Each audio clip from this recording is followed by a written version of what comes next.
Sexta-feira, 11 de setembro de 2015.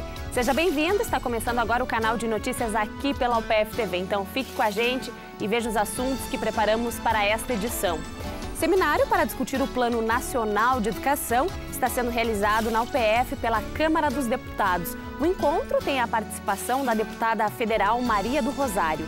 Governadora do Rotary 4700, que representa 40 municípios do estado, visitou a reitoria da UPF para reforçar a parceria entre a universidade e a organização internacional.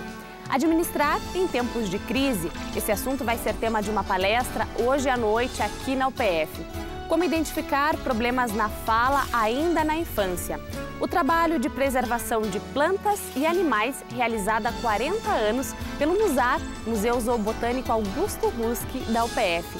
Toda sexta tem dica de cinema e também quadro cultural Acorde, que hoje apresenta músicas nativistas que dão início à Semana Farroupilha em Passo Fundo. É o show Canções do Sul. Então, continue conosco, aqui você encontra mais conteúdo.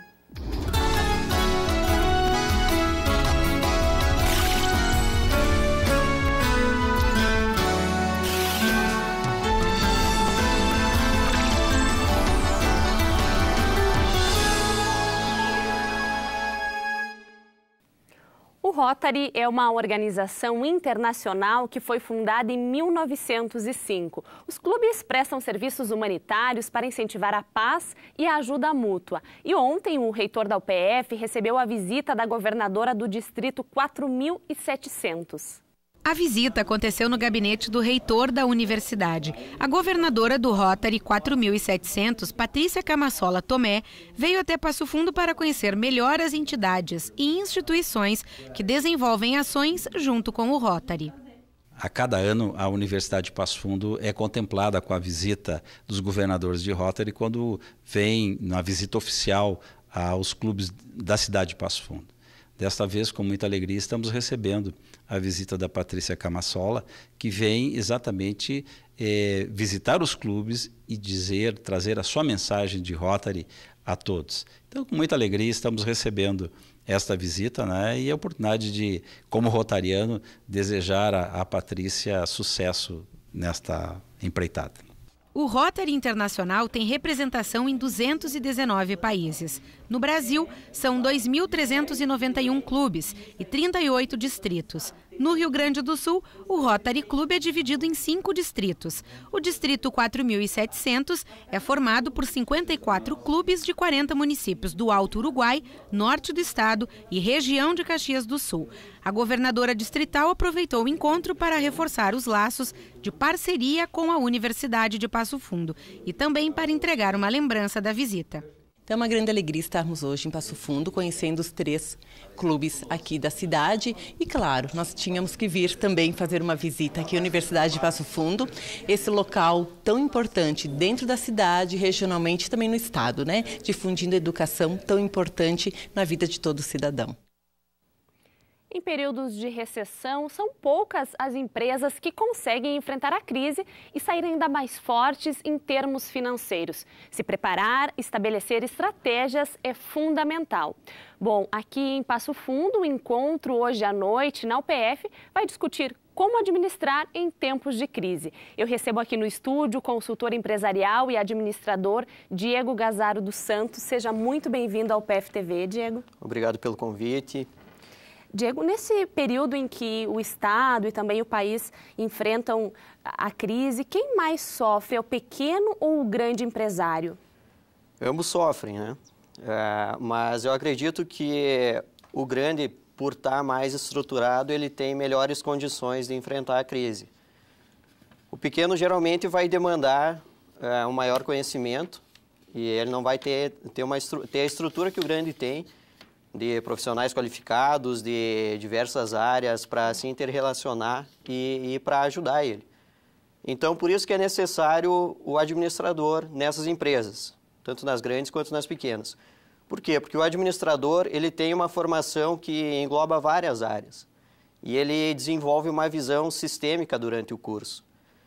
Então, essa visão sistêmica vai proporcionar com que ele consiga ter a capacidade de coordenação entre as áreas. Ele não vai ter uma visão específica de uma única área em que uma decisão que ele vai tomar pode rebater para as outras áreas. Então, ele tem que ter essa visão do todo para que não aconteça dele tomar uma decisão específica em direção, por exemplo, a mais vendas, sabendo que isso pode ter um impacto financeiro, pode ter um impacto mercadológico que às vezes não condiz com a estratégia da empresa. Agora, como que o administrador pode se preparar melhor, então, para enfrentar um período de crise? Olha, a gente sempre prega que o planejamento ele é muito importante, né? Então, sempre que se puder reunir informações, obter maior conhecimento, principalmente sobre o mercado, sobre a economia, sobre cenários futuros, isso com certeza vai ajudar, vai auxiliar, para que se tenha as ferramentas necessárias para enfrentar momentos de crise. O que a gente vê é que aquelas empresas que se prepararam anteriormente, já estavam mais organizadas, elas conseguem enfrentar a crise ou até crescer em momentos do que a gente chama de crise, que para algumas empresas elas encaram como crise e outras encaram como oportunidade. Então, aquelas que estão mais organizadas, elas conseguem ter até um crescimento nesse período em que diminui o consumo, né, digamos assim. Isso é só um pouco, então, do que vai ser tratado hoje à noite aqui na UPF? Isso, exatamente. À noite nós teremos, então, um debate às 19h30 no auditório da FEAC, organizado pela Associação dos Administradores do Planalto Médio. Tá, toda a comunidade, então, fica convidada, assim como os estudantes, os bacharéis em administração. E lembrando que o administrador é aquele profissional bacharel em administração registrado no Conselho Regional de Administração. Então, hoje à noite nós teremos administradores referência na região discutindo sobre esse assunto que é administrar em tempos de crise. Está certo, então. Fica o convite 19 horas aqui no campo central da UPF. Isso. Uma boa palestra, então. Tá. E um seminário para discutir a implementação do Plano Nacional de Educação está sendo realizado na UPF pela Câmara dos Deputados. A reunião discute as 20 metas do plano e propõe melhorias para a educação brasileira. O encontro tem a participação da deputada federal Maria do Rosário. No gabinete do reitor, acompanhada pela vereadora de Passo Fundo, Cláudia Furula Neto, a deputada federal Maria do Rosário esteve reunida com a vice-reitora de Extensão e Assuntos Comunitários, professora Bernadette Maria Dalmolin, e o reitor da UPF, professor José Carlos Carles de Souza. Importante a visita que recebemos hoje da deputada Maria do Rosário, ela que vem fazendo um belo trabalho em defesa das comunitárias do Rio Grande do Sul e de todo o Brasil, né? E pedimos a ela o apoio às iniciativas da Universidade de Passo Fundo. Então recebemos ela com muita alegria, com muita satisfação, né? Apresentando os nossos pleitos a nível estadual e nacional. Depois do encontro, a deputada esteve no seminário de mobilização do Plano Nacional de Educação no Rio Grande do Sul. Aqui em Passo Fundo será analisada a meta 4, que trata da educação inclusiva e das metas sobre educação indígena, quilombolas, diversidade de gênero e educação no campo. São 20 metas para os próximos 10 anos e aqui no Rio Grande do Sul esse trabalho está sendo dividido com a cooperação das universidades. No caso aqui, a Universidade de Passo Fundo, que é uma universidade comunitária, está sediando um encontro regional. O encontro acontece durante todo o dia de hoje. Que não há uma separação entre, por exemplo, quando nós falamos em APAE ou quando nós falamos em instituições especializadas ou falamos em escola regular. Essas instituições, elas complementam a sua atuação para que o direito educacional possa existir plenamente. Para muitos pais, ouvir as primeiras palavras do filho é um dos momentos mais esperados. Mas e quando a criança demora para começar a falar? O que fazer? Veja na reportagem. Esse é o número 1. Esse daqui. 2. Eu não tenho. Não fez? Eu não fiz mais. E 3. A 4. E 5.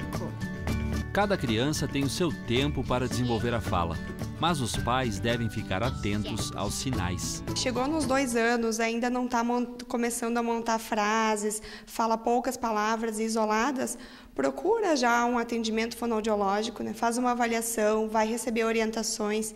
Se precisa, já fica em atendimento. Se não, recebe as orientações e tem um acompanhamento a cada tempo, né? para ver esse desenvolvimento da fala. São várias as causas para o atraso ou a dificuldade na fala. Isso muda de criança para criança. E muitas vezes isso não tem um motivo específico. Ela apenas demora para desenvolver. O Luciano, que é pai do Joaquim, trouxe o menino para fazer um diagnóstico. Ele tem um grau leve de autismo. Por isso, ele está com um atraso na linguagem. Com o tratamento, isso está mudando. Ele hoje se faz entender, ele se comunica, né? Então ele está bem tranquilo, né? A evolução dele é bem clara, né? Aqui na clínica de fonoaudiologia da UPF, são atendidas entre 260 a 400 pessoas por mês, incluindo crianças com dificuldades na fala. A clínica funciona há 10 anos e faz exames e terapias. Esse trabalho é realizado pelos alunos do curso de fonoaudiologia e orientado pelos professores.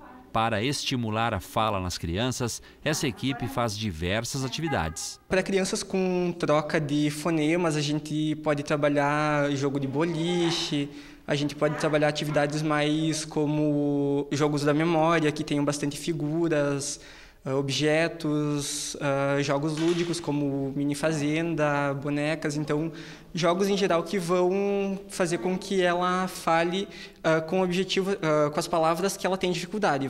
João enxerga o mundo de uma forma única e ele demorou um pouco para começar a falar. Agora está aprendendo rápido. Tocar tambor, brincar com os carrinhos, e brincar de moto, e tocar sino. Os pais que perceberem essa dificuldade nos filhos precisam ter um pouco de paciência, sem esquecer de uma boa dose de dedicação. O que a gente gosta de destacar é que os pais não mostrem o erro para a criança, né? Quando a criança está falando errado, não mostrar para ela, não insistir no erro, não rotular ela como uma criança problemática, que fala errado, e sim simplesmente dar o exemplo certo. Caiu na?